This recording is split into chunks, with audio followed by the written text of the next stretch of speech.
In Turkey, a huge demonstration is again being staged in Istanbul in support of the city's mayor, who is the main rival to the country's leader, President Erdogan, and who was jailed this afternoon on charges of corruption. Ekrem İmamoğlu is widely seen as the candidate most likely to defeat President Erdogan in a general election. A ban on demonstrations has been extended, but it's been defied by hundreds of thousands of people. Emily Wither reports. In the shadow of Istanbul's 4th century aqueduct, police pepper-sprayed young protesters.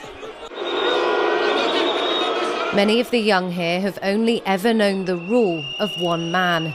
President Erdogan has been in power for 22 years, and they fear his grip on their country has just got tighter. We have right to vote. We have right to choose whoever we want to rule us.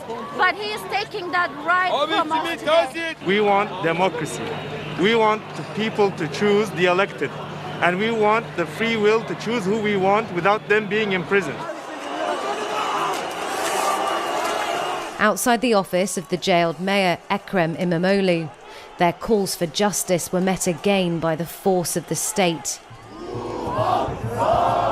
But away from the clashes, tens of thousands peacefully chanted late into the night, while İmamoğlu spent his first night in prison, awaiting trial for terror and corruption charges.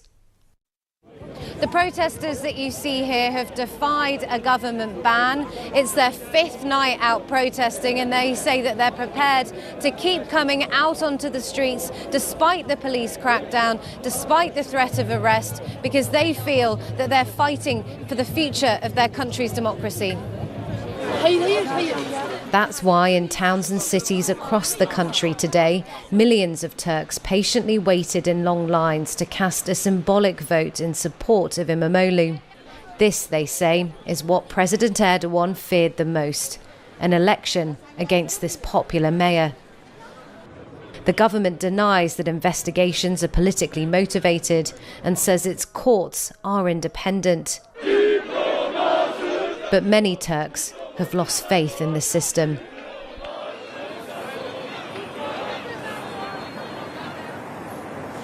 The police have now broken up those demonstrations that we were at earlier in Istanbul outside the municipality office. They used tear gas, pepper spray. They also arrested a number of the protesters and used water cannons. We also saw demonstrations broken up violently in the capital, Ankara.